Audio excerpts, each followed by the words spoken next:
Thank you very much for this introduction, and thank you all for coming. I know it's the last program, and after a 3-day tiring conference, so we utmost appreciate everybody who's come to listen to our discussion. I'm the director of CAS Media Africa, which is the sub-Saharan media program of the Konrad Adenauer Foundation, and we are based in Johannesburg, and we do many programs, and amongst them, we do a lot of programs with bloggers. We have a network called Africa Blogging. And in this network, Anglophone and Francophone bloggers in Africa exchange their views, their opinions. They also create a network and an exchange across cultural and language barriers, which, as you might be aware of, are very, very high, even in Africa, 50 years after decolonization.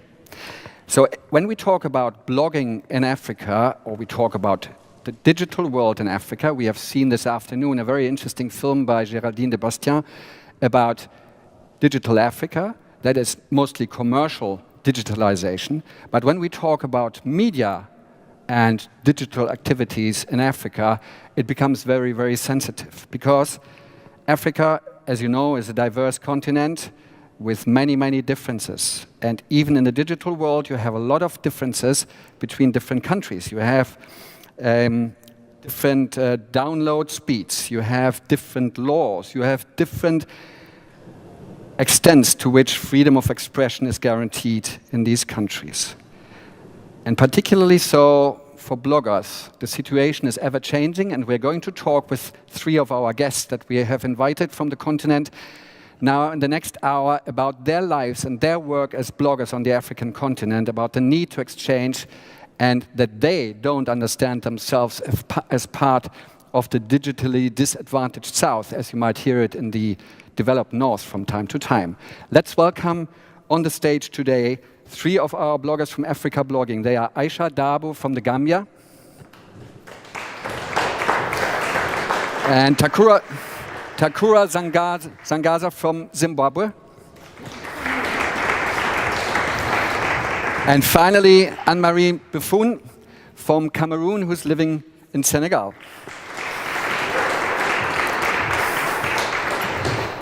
I think to give a brief introduction to our audience, Aisha, would you like just to briefly describe who you are, what you are doing? At the background, we have some screenshots running throughout the program that give you a little bit of an impression. And Aisha.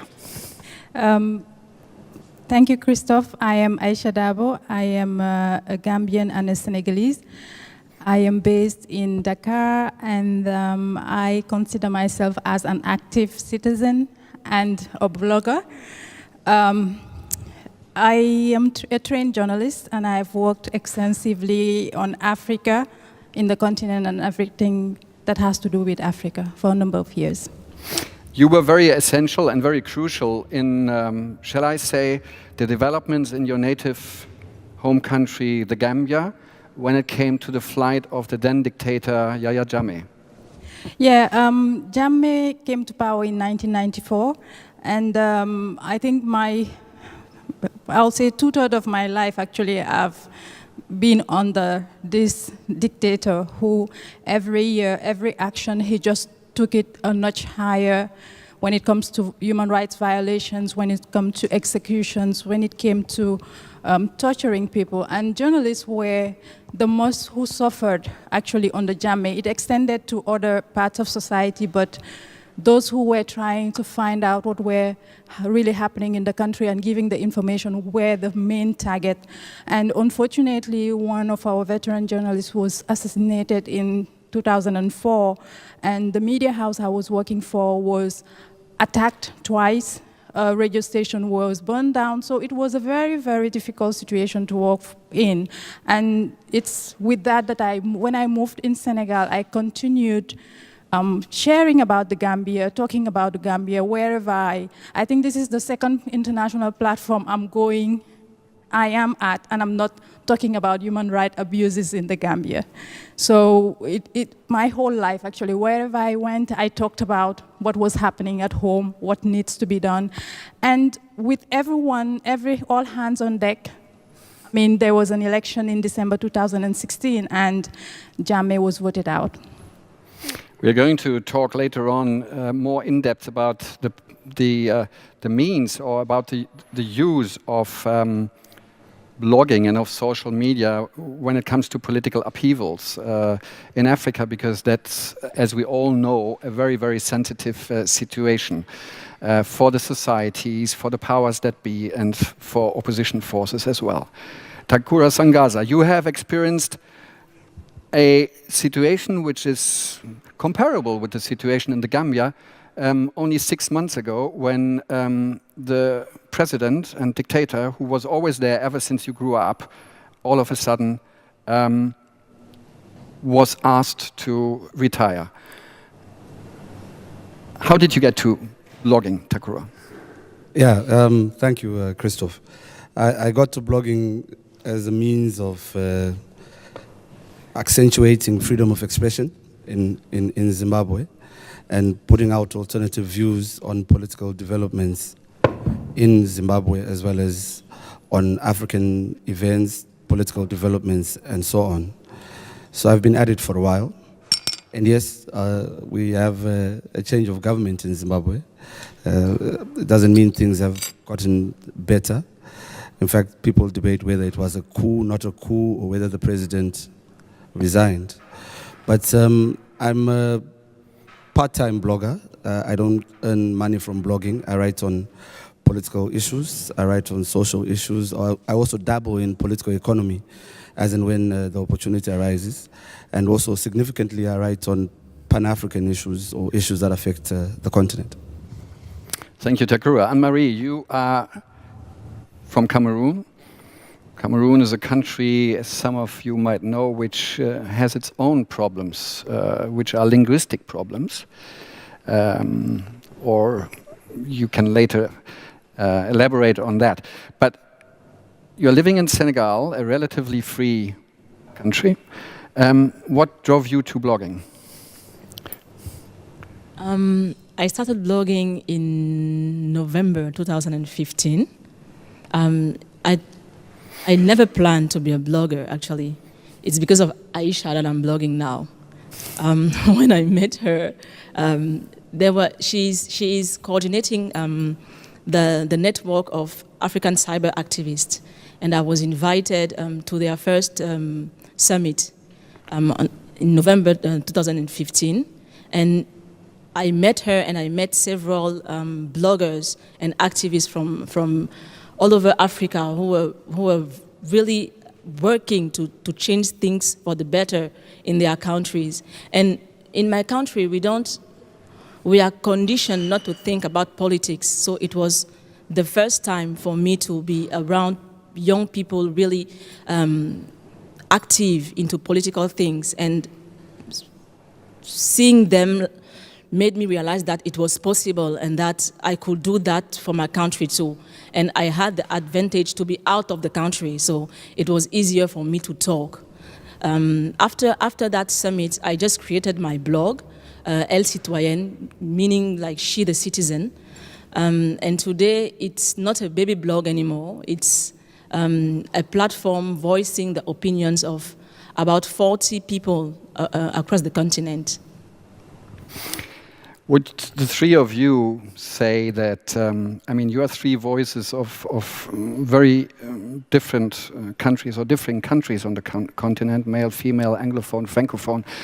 Would you, if one can generalize it, say that it's an advantage that most of the bloggers, the political bloggers on the African continent, they don't need to make a living of it, or they don't have the intention to make a living of blogging, because they have a breadwinning job, and the blogging is a political outlet that they use? Maybe Takura? It's not quite an advantage, because if we could blog all the time, we would, and if we could make an income from it, we would. So, because largely blogging is not yet popular to the extent that it would be in the global north, so it's harder to make a living of it. but also because the mainstream media is still more powerful than blogging, and in terms of adverts and so on, you cannot compete with that. The only advantage, and I must say this,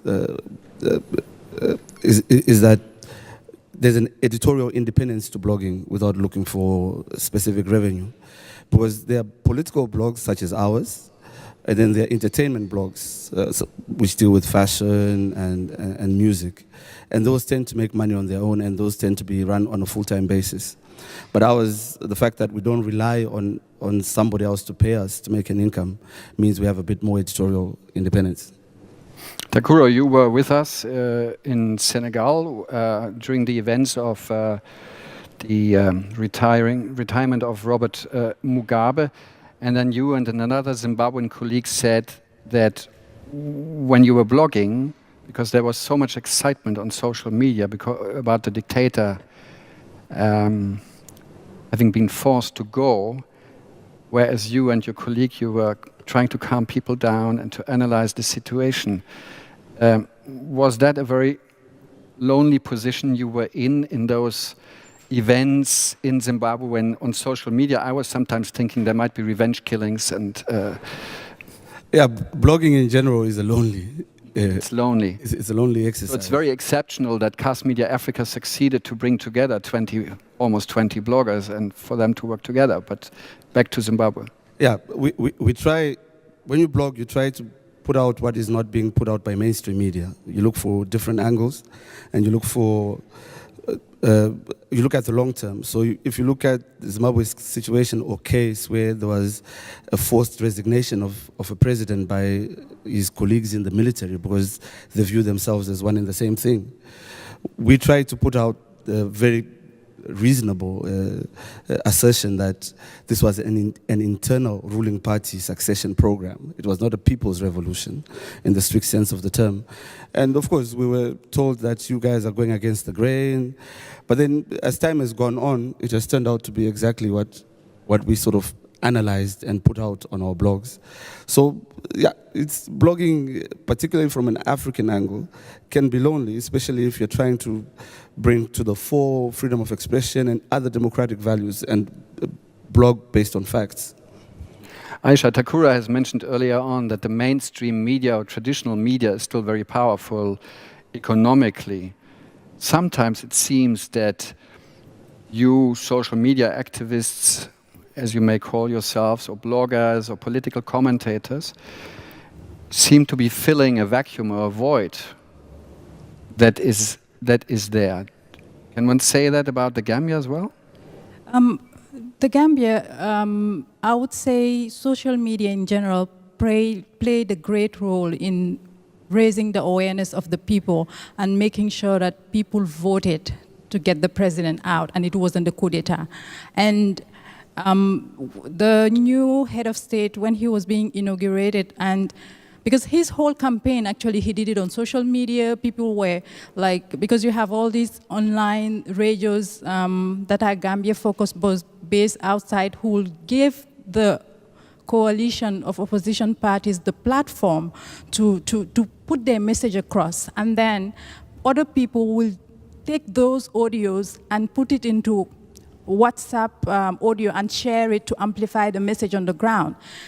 Social media actually helped Gambians in the diaspora, because when the political impasse happened, some people, unfortunately in Africa, were saying that Gambians, the election actually was funded by Westerners.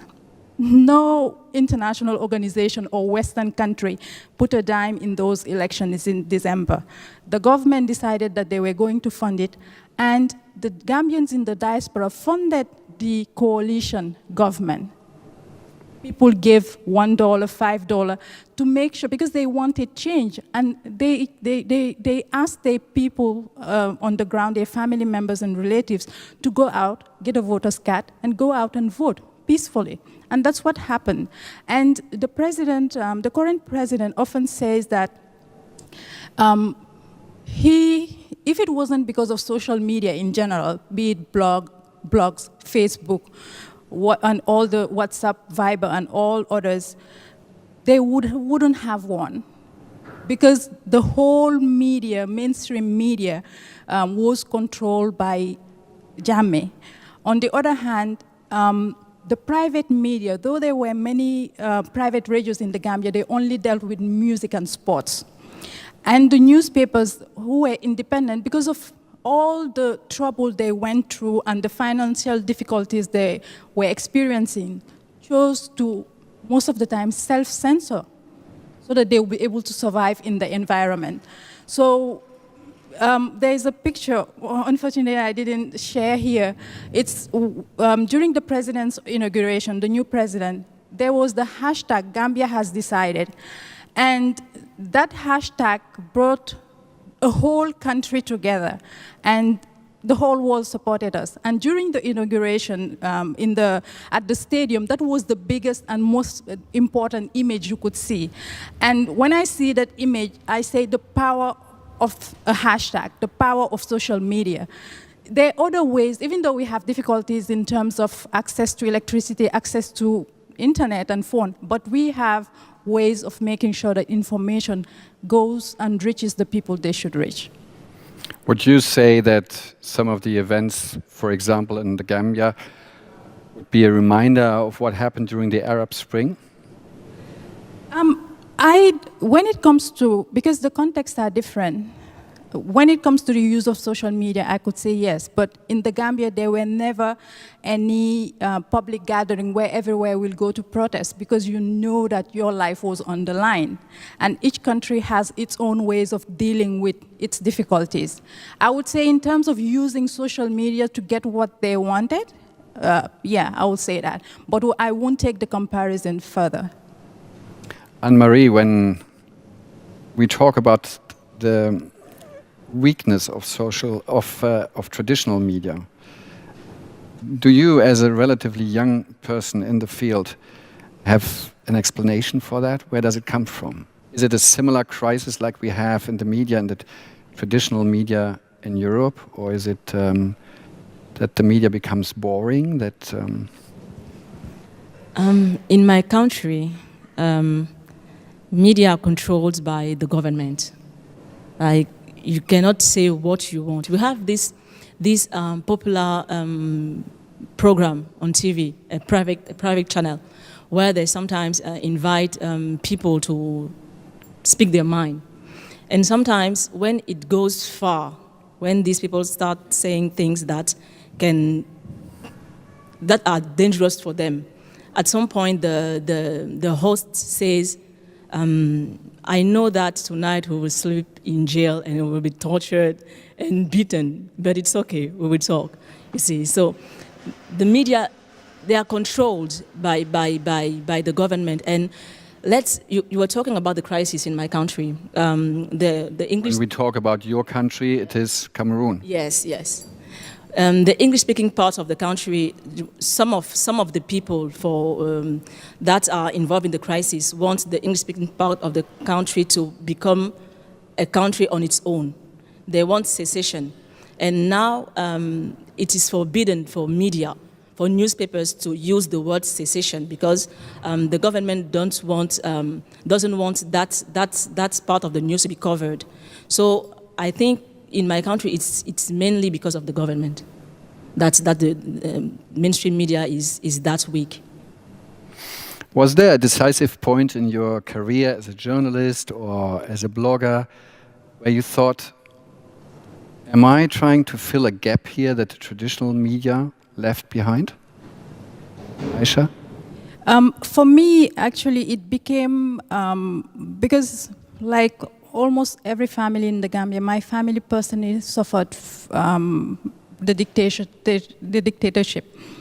So it became like a duty to myself, to my profession, and to make sure that everything that's happening in the Gambia during the Jammeh regime was out there for the world to see, for the world to hear. And I think what I was doing is I will make sure that every day I post or say something about what was happening in the Gambia. So that was a duty for me. When Jammeh left, actually when he lost the elections, people I met years ago from all over the world, even China, called me and said, now you can move on with your life. I never saw it like it was keeping me behind, because that's when I realized that I sacrificed so much and I lost so much. But it was a choice, and I was happy to do it. Because of the situation on the ground, the mainstream media was in a way forced to hide the information inside the story. So it won't be the headline, it won't be the introduction. You have to read the story, go further down and get the information. So what I'll do is I will read, pull out the information and highlight that. Mm-hmm. And there, because of the situation, I would say in a way, but I was still using their information. So I was trying to do from outside what they could not do from inside. To answer this question, I think that sometimes we feel like we have to talk about some things. Like in Cameroon, at some point we had confidential documents that were leaked on social media, like speeches, speeches of the president. Sorry, my English is not that good. Presidential speeches. Yes, presidential speeches that were leaked before the speech was broadcasted. Okay. And Cameroonian WikiLeaks. So we had a lot of confidential documents leaked on social media, and no one told these people that it was not good to do that. And I had to ask that Twitter bird in jail. I had to ask a lawyer to tell us if there was a law that condemned that action, and if it existed, we had to tell people that they could go to jail for that. I think when it comes to news or information, there is news that people should know, and there is things that people should know, and there are things that people need to know. So you have more or less like a gatekeeper yes. function or position that the traditional media sometimes had yeah. and has. Takura, I wanted to ask you, I mean, Zimbabwe after independence in 1980 had a very lively literary scene and also a very, shall I say, a very vivid journalistic scene. I mean, there was a lot of debate and there, you know, many intellectuals had come back from exile or underground. The place, despite its political problems, was thriving intellectually. That has ended quite a few years ago. What does that do to the public? What does that do to the audience if they are not used to intellectual fodder anymore from their papers and from their university lectures? And are you, as bloggers, the only ones left behind? Yeah, that's a difficult question. I think what it does to the public is it makes them lose confidence in their right to receive and impart information that is of democratic value to them. But as bloggers, what we try and do is we try and put out quasi-analytical, quasi-informative information for them to consider. And the reason why we do that is probably because of two things. First of all, access to the internet and social media, which changes the speed of the news cycle, or if an event occurs and we're able to look at it with a relative amount of speed before the next day's paper comes out, people have some sort of background information which is analytical to that. And then secondly, because we really use blogging to put out alternative viewpoints from the media, which can be captured by perhaps political players, perhaps corporate players who might not be interested in objective journalism and reporting. So, but what it has done to the Zimbabwean public, and I think we could safely say for a greater part of Southern Africa, is that the lack of an intellectual or analytical tradition to journalism now, unlike, say, compared to here in Germany, has meant that people get shortchanged in terms of the right sort of information or analyzed information or objective journalism. And blogging, as well as even microblogging, can help fill that void. We can't take over the position and place of universities, colleges, and even mainstream media. But we can at least set an example, and that's one of the main reasons why we blog. Setting an example, trying to assist younger Africans, younger Zimbabweans to understand that they have a right to not only express themselves, but to express themselves on both serious and non-serious political or economic matters. Which leads me to the next question. Maybe, Anne-Marie, you can reflect on that. I mean, the bloggers, like the bloggers on Africa Blogging, they have a few hundred, maybe a few thousand followers and readers. It's not necessarily, but it depends. Maybe Aisha can also elaborate that on the dramatic events in the Gambia and Takura in Zimbabwe. But who is your audience? Do you know anything about the people who are reading your blog?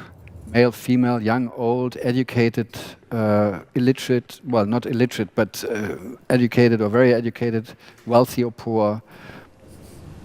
We can have some data on our readership.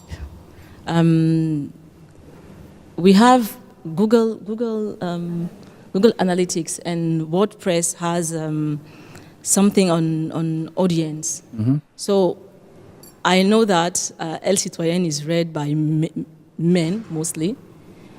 El Citoyen is read by men. Yes, and they are around 24 and 34 years old. Yes, they speak mostly French. They are not mostly Cameroonians. Yeah. So we have these kind of data. Yeah. So, but you cannot really paint yourself the ideal reader or the typical reader of your blog. Or whom do you think about when you blog? No one, because when I write, I'm most of the time angry, so I don't think of anyone, just only my anger. All right. But I know that, as I told you, we have some data. Like, I know that they use mostly their smartphones. They love news and sports. I don't know why, because I don't talk about sports. Between 24 and 34, as I told you, Cameroonian from the diaspora and Senegalese people. So we have that kind of data here. Aisha, how was that in the Gambia? I mean, I could imagine that during the peak of events around the flight of Yahya Jammeh, okay. You were very, you had many clicks. Yes, and okay, when it comes to reaching a higher, more diverse audience regarding the Gambia, I go to Facebook because I know my grandfather's cousin is there, like from the oldest to the youngest. I write there on Facebook. But when I know that this is for the international community, I go to Twitter. Because I know that's where most of them follow me. Actually, the target audience follow me. And I know that I have that interaction with them on Twitter.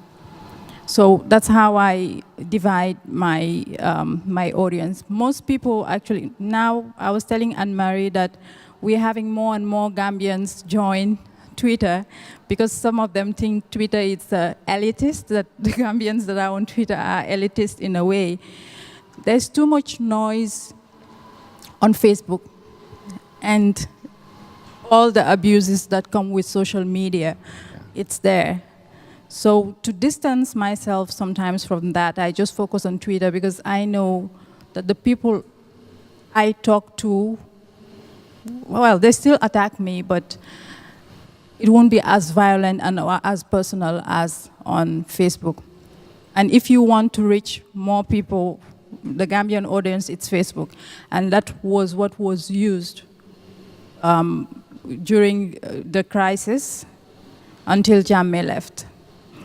And one thing I discovered actually is, during that period, is there was an information overflow. And the Jammeh side, or people who supported or saw Jammeh as a kind of a Pan-Africanist, were trying to control the narrative.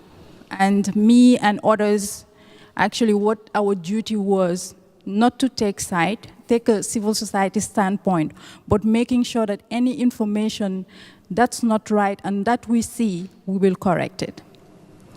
So maybe you would ask the question later, but because of that, some people saw us as opposition. While that was not, we were not, I am non-partisan. The people I mostly collaborate with are non-partisan. The most important thing was people voted, their vote should be respected.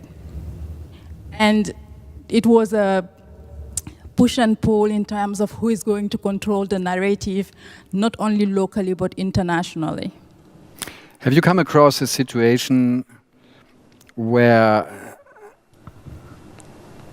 you are writing against the powers that be, or you're writing against injustices, for example, and then a particular group is in power after an election, and they think that you are with them, but you remain critical, and they don't like that? I think that's the story of my life with almost every African country I deal with, because I get criticism from different African countries because I cover a lot of issues. Yeah, it happens. I think that's the main misunderstanding, actually. Like Takura said, blogging is a lonely thing. And I think because we decided that this is what we want to do, we want to share the knowledge we have, or go interview others and share what they know to enlighten people. So when you are doing that, while there's, for example, a dictator in power, people will think that you are partisan. And when that changes, the people who are in power will think that you will continue the sugarcoating. When it's not that, things change, because the most important thing is general good. What's the interest of the people? That's what my interest is, and whatever I do, I have my life. I could have decided that, you know what, I mean, I could live my life and be at peace and not be stressed by anything. But I've decided to be a committed citizen, an engaged citizen. So I sacrifice that time for the benefit of the general good. Backlashes, yes. In private, in public, yes. And people, like for instance in Gambia, I am no longer writing as I used to on the Gambia because there's too much noise. It's good, we fought for freedom of expression and everyone is writing. I'm really happy. People who would have never dared write a sentence about the head of state now write paragraphs. So that's a positive thing. But when people meet you, they'll say, we no longer hear you, why are you not talking? I tell them, I talk when I have to talk. And it's not because there's something going on that I should always put that out. You don't know, maybe, because I have grown as an individual, maybe I'm using other channels to reach out to these people. And when I know that it's not working, I talk. Or when I know that there is no use me going to talk to them behind closed doors, I put it out there, because that's my independence. So you basically reject the pressure that derives from social media, that you always have to be present and you always have to say something about... Yes, everything. because it's not because you are on social media. I'm not doing that to be paid, like I don't earn anything from that. I'm using my time, my resources. It's because I want to. So people will want you to, because they know that when you talk, people listen to you, so they would want you to be talking about all the things going wrong. But they're not thinking about your well-being as a person. You can't be talking about everything every time. You have to be selective. You have to be strategic. One at a time, one issue at a time. Takura, when Mugabe was withdrawing, I think you and your colleague Blessing Wawa you also got comments like from people who said, well, why are you so critical about the new people in power? Can't you just be happy that the situation is going to change now and so on? What energy does it take, or where do you gather the strength to stand your position against all the people celebrating on the streets who don't agree with you? I think it's about a value system, what you believe in. I believe in freedom of expression, access to information. I believe in interrogating what's happening in society. And I generally blog once a week, towards the end of the week. I try and pick up key developments on the African continent, or if I'm at Republica, I will definitely blog about it, which I've already done, in order to share information. And the main reason is because of the value system. So when somebody says, you wrote a lot of nonsense, or why are you undermining the new establishment, fair enough, I'll defend their right to say that to me, because they have a right to express it, as long as they don't beat me up. But at the same time, and I would agree with Aisha, you also have to be selective. There's some issues that you don't have to pick on, because essentially either they are abstracts, unimportant, or they don't bring a new dimension to public access to information or democratic knowledge of value. So it's not a big deal to be attacked online, to be trolled. It happens a lot. For me personally, it doesn't affect me emotionally. I'm used to it. In fact, I'm actually happy when people start attacking me on social media, because it basically means somebody's reading it. If they don't, or if they overpraise me, it means I've got trolls that are working on my behalf. But anyway, I don't have those. So the essential point is about your value system, particularly democratic value system, where you want to accentuate freedom of expression and access to information, which we generally call ATI. I know that here it's taken as a given in Europe, but for us, and for me personally, it's really about setting that example, regardless of the disparaging comments and remarks. And Marie, the value system that both Aisha and Takura were talking about is a good thing to have, but isn't there a danger, even in countries like Cameroon and Senegal, that there are bloggers around and social media activists who don't have such kind of a value system, and that's when it gets dangerous? I think it all depends on what you're looking for and why you do what you do. Just as he said, when you believe in something, you do it not for other people. Do it for yourself. I think I cannot criticize negatively those who do not have values, because they know why they do what they do. But for me, I don't do it to be, I don't need an ovation, that's the word, right?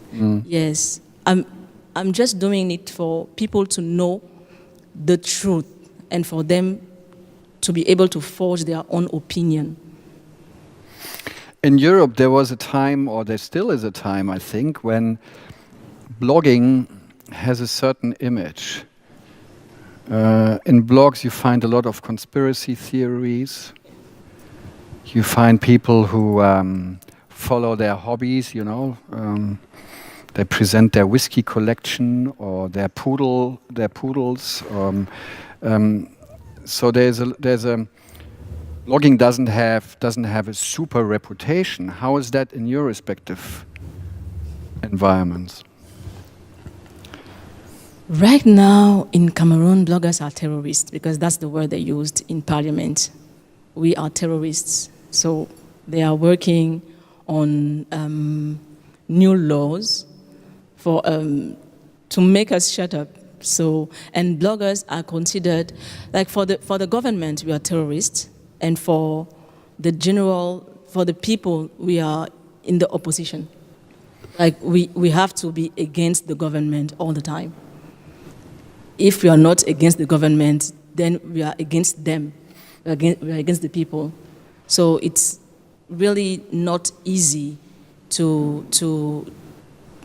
it's not a comfortable situation to always have to it's difficult, actually. And I'm sure the Zimbabwean government doesn't give innovative bloggers funding. Especially on human rights and political opinion. They don't support. They support, or they're beginning to support, bloggers on entrepreneurship, fashion, and music, and sports. Mainly because the sons of Robert Mugabe, they developed this T-shirt collection, which they are now, and it's the one thing that we, at least from a Zimbabwean perspective, we're perpetually conscious of, that there's always a desire by African governments to crowd us out. Yes. To crowd out activists that deal with human rights, freedom of expression issues, and say, but we are progressive already. And this is the case in Tanzania, where the Tanzanian government is saying bloggers must pay, I think, the equivalent of $500 to register, an initial application fee and a registration fee every year. That will be $400 plus $500, so $900 to be a blogger, just to have what you're seeing on the screen there. And one of the things one of the reasons that is done is not because they will not accept other bloggers on fashion entertainment, but to ensure that they stifle the critical content creators or the critical bloggers and stifle in the process free expression. In Uganda, there are plans to set up a fee for each and every post that you do on social media. Do you see a danger that other African governments might try to copy this kind of plan? There's one thing that African governments are good at is copycatting. Laws that are usually bad. This is not a law, but with internet shutdown, it has become the norm on the continent.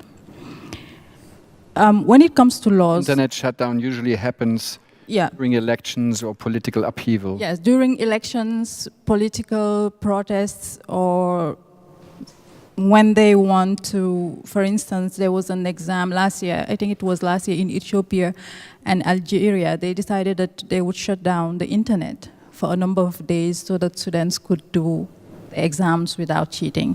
So now any excuse is good to just shut down the internet, not thinking of, or shut down social media actually, not thinking of the repercussions that has on people's life and the economy. There was Internet Without Borders recently stated that, quoting a report, that I think in DRC, actually the telecom operators will lose $1.5 million for a 3-day shutdown. So that's a lot of money. Coming back to laws, for instance, in the Gambia, there's, I think it was in 2013, and we call it the Internet Law. What the law said, that you don't have the right to criticize a public official, including the president. You risk up to between 3 and 5 years jail, and there was an exorbitant amount of fine that you had to pay just for posting something online, be it on a blog, be it on a website, or social media. They didn't care.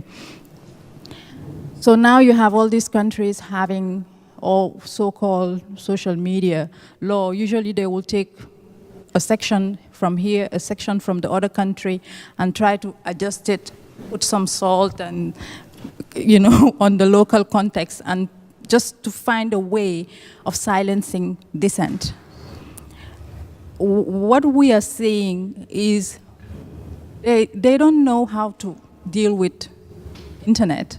So the best way for them is do what they do offline. That's arresting people, surveillance. So they just repeat the same thing online.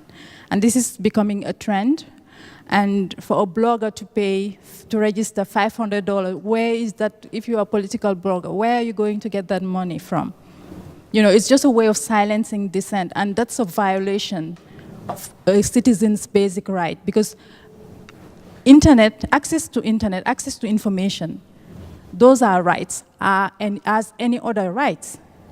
So why would you want to choose for your citizen, while as a government, your role is to protect your citizen, to provide basic services, and to respect that not every single citizen will have to love you, be praised, singing you. That's the difficulty we have in most African countries. Takura? Yeah, and it's a very important point that Aisha is making. And as is happening here in the global north, the shutdowns are not just government decisions, but not that the shutdowns are happening here, but there's a complicity between the telecommunications companies or the internet service providers and African governments that decide to shut down, to the extent that the censorship is not simply a government censorship. And I know that here at Republica we've been discussing Cambridge Analytica and the collusion with parties and elections and so on, or the manipulation of processes. It's the same thing in Africa, or at least in the global south. You've got these mega monopoly internet service providers, telecommunications companies, who then work in collusion with government to say, okay, look, we're not going to allow these bloggers to have that reach. We're not going to do such and such so that these freedom of expression is extended. But we really want to make a profit. So we'll listen to what you as a government want us to do, and then we're not, so that you don't have to shut down the internet. So if you want us to censor Anne-Marie or Aisha, it's not a problem. We'll look at them and we'll track them and so on. But just don't shut us down, because we'll lose a lot of money. And that affects freedom of expression in general. So in Africa, we're also trying to think about how do we bring private corporations to account around internet freedom, right to privacy, and the accentuation of freedom of expression. How far have you come with that in Zimbabwe, for example? Well, in Zimbabwe, the problem is that the government and telecommunications companies are very close. So we're trying to write about it. We're trying to work with media freedom activists to deal with the situation. But I'm pretty sure this requires more of an African Union approach, a regional approach, because some of these telecommunications companies, particularly fiber optic companies, they transcend borders from East Africa to the South, and I think from South and West Africa to Northwest Africa, because fiber optic it transcends borders. So we really need a continental approach to dealing with this problem. Anne-Marie, you live in a particular situation because you are Cameroonian. You blog, amongst other things, about events in Cameroon, but you are living abroad. You are living in Senegal. Does the fact that you live outside your home country give you a certain protection, or do you have unpleasant experiences when you visit home? Truth is, I think that if I was living in my country, I would have never been a political blogger. To tell the truth, I would have never done that, because... Out of fear? Yes.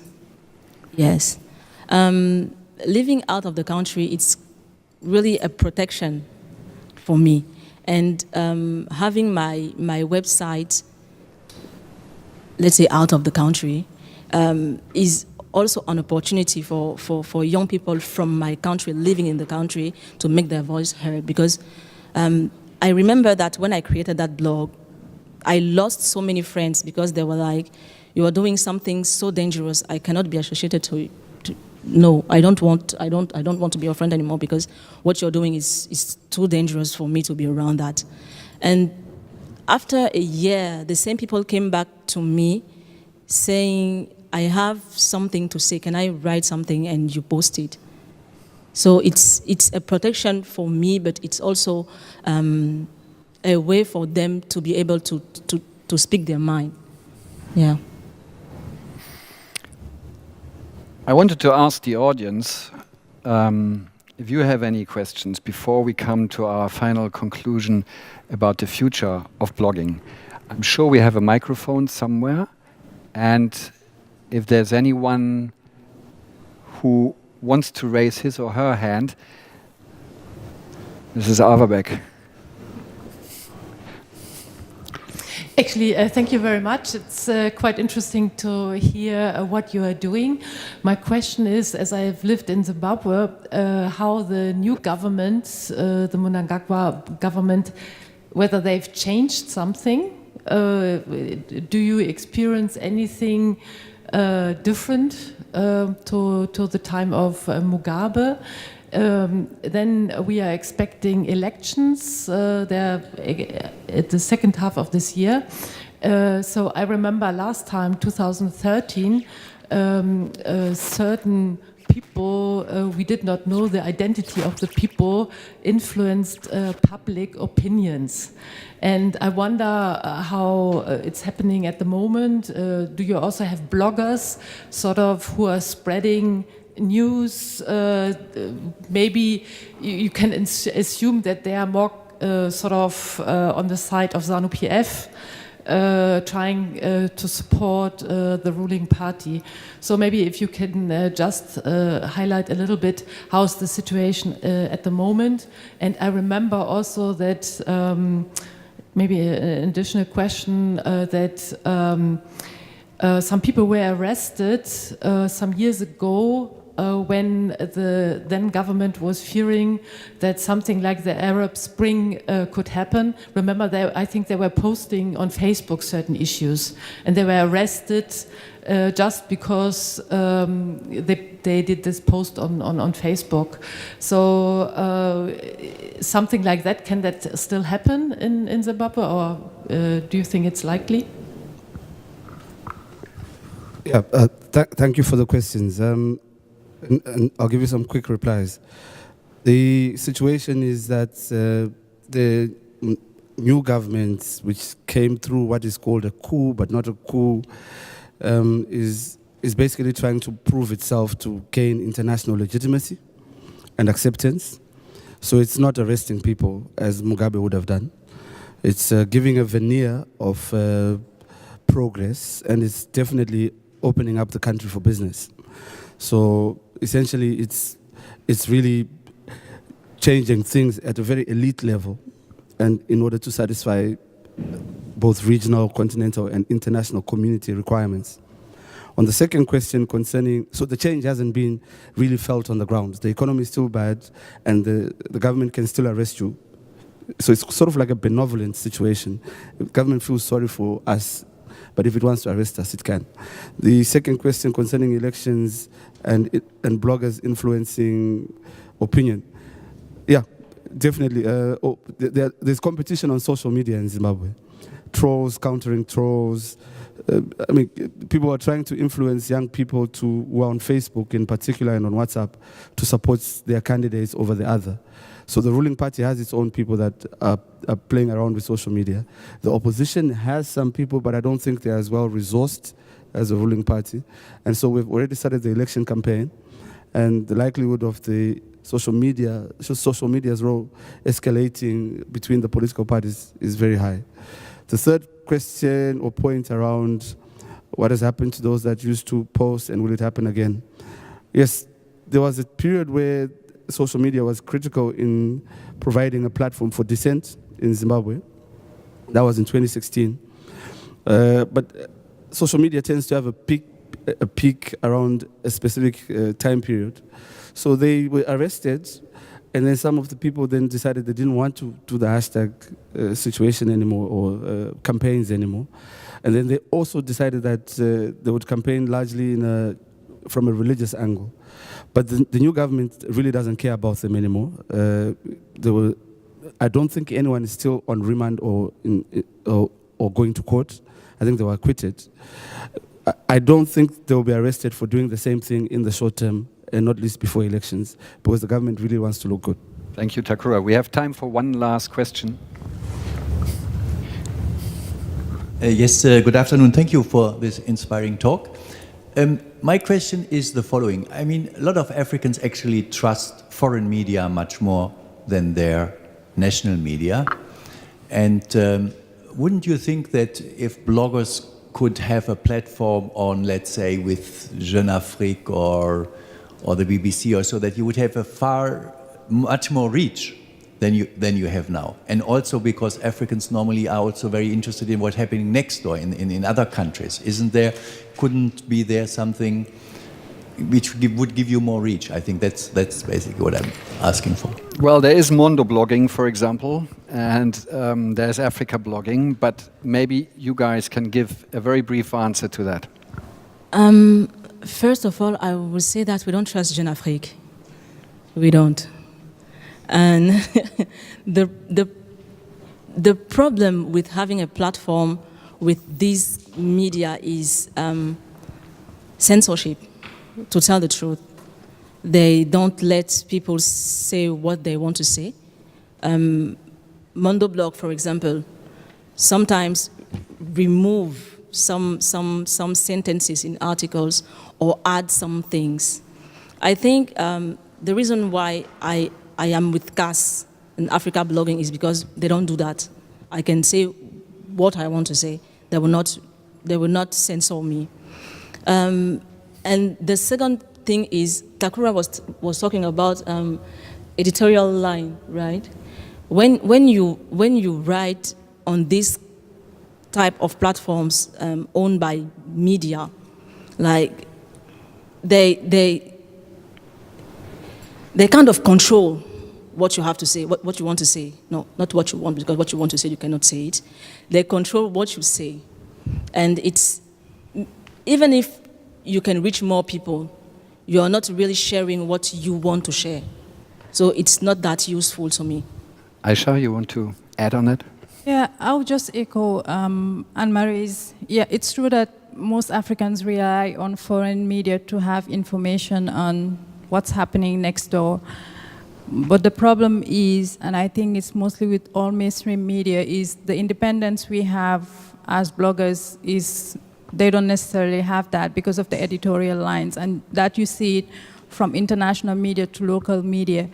One thing, though, is that the only place where, because we don't have the resources to amplify like mainstream media. If we had the resources, we could do that. And one of the best ways to reach Africans is through community radios. For instance, when I travel around and I have the opportunity to talk about human rights, access to information, I do it, but it's not every time.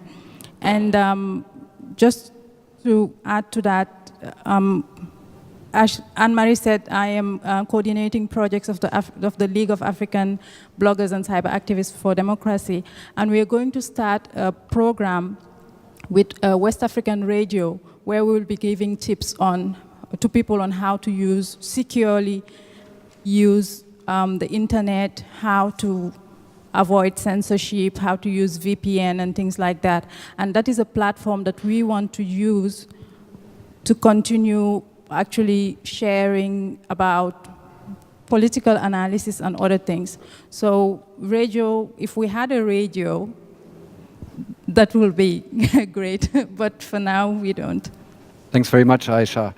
We have tried in this past hour to give you a glimpse or an insight into the diversity of blogging, into the challenges of blogging, by having these three very known bloggers from the Gambia, from Zimbabwe, and from Cameroon / Senegal. And I think when we talk about the digital South, we should also think, of course, about business opportunities that lie in digital development in sub-Saharan Africa, but also about the political voices, the commenting voices, like these three brave bloggers from their respective countries. We have tried to show the diversity of this continent, and I can only strongly recommend, if you are interested in the topic, go to the website Africa Blogging. You can also go to the website of CAS Media Africa. There's always a top of the blogs that we publish on a rather regular basis. And you see the blogs of these three participants on the website Africa Blogging, where they, as they have said, can express what they think and what debates they reflect in their respective countries. Thank you very much for your attendance, and thank you very much to the three of you for coming this far to discuss with us tonight. Thank you.